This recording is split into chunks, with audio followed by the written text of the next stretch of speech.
जिल्हा युवा सेनेतर्फे रक्षाबंधनानिमित्तानं कष्टकरी आणि श्रमिक बहिणींचा साडी देऊन सन्मान करण्यात आला। शिवसेना नेते आणि युवा सेना प्रमुख आदित्य ठाकरे यांच्या प्रेरणेनं युवा सेनेच्या वतीनं धुळे जिल्ह्यात या कार्यक्रमाचं आयोजन करण्यात आलं होतं। युवा सेना धुळे जिल्हा प्रमुख हरीश माळी यांच्या नेतृत्वात हा कार्यक्रम संपन्न झाला। यावेळी कदमबांडे नगर, नगावबारी परिसरातील कष्टकरी आणि श्रमिक महिला भगिनी मोठ्या प्रमाणात उपस्थित होत्या।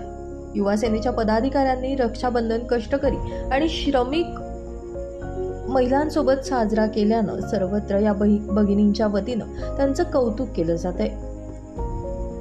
या कार्यक्रमामध्ये शिवसेना जिल्हा प्रमुख अतुल सोनवणे, शिवसेना विधानसभा संघटक ललित माळी, युवा सेना जिल्हा प्रमुख हरीश माळी, युवा सेना जिल्हा समन्वयक मोहित वाघ, शिवसैनिक संदीप गिरासे, युवा सेना शहर संघटक जयेश फुलपगारे, युवा सेना महानगर प्रसिद्धी अधिकारी शुभम फुलपगारे, युवा सेना पदाधिकारी कृष्णा जाधव, धनंजय पाटील तसेच युवा सेनेचे पदाधिकारी आणि युवा सैनिक मोठ्या संख्येने उपस्थित होते।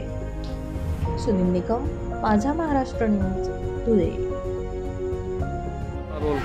आज रक्षाबंधनानिमित्त धुळे जिल्हा युवा सेनातर्फे आज कदमबांडे नगर नगावबारी परिसरामध्ये महिलांना या ठिकाणी रक्षाबंधनानिमित्त आम्ही श्रमिक आणि कष्टकरी महिलांना एक भेट द्यायची म्हणून आम्ही आज या ठिकाणी साड्या वाटप केलेल्या आहेत। चांगला रिस्पॉन्स या ठिकाणी भेटलेला आहे आणि याही पुढे युवा सेना शिवसेना धुळे जिल्ह्यातील श्रमिक आणि कष्टकरी महिलांसाठी जे काही करता येईल ते करण्याचा प्रयत्न करेल। आणि आजचा कार्यक्रम आमचे युवा सेनेचे पदाधिकारी धनंजय भाऊ पाटील यांनी या ठिकाणी आयोजित केला होता आणि अशा पद्धतीने सर्व युवा सैनिक शिवसैनिक शहरातील जिल्ह्यातील सर्व भागांमध्ये महिलांसाठी जे काही करता येईल ते करण्याचा प्रयत्न करतील। जय हिंद, जय महाराष्ट्र।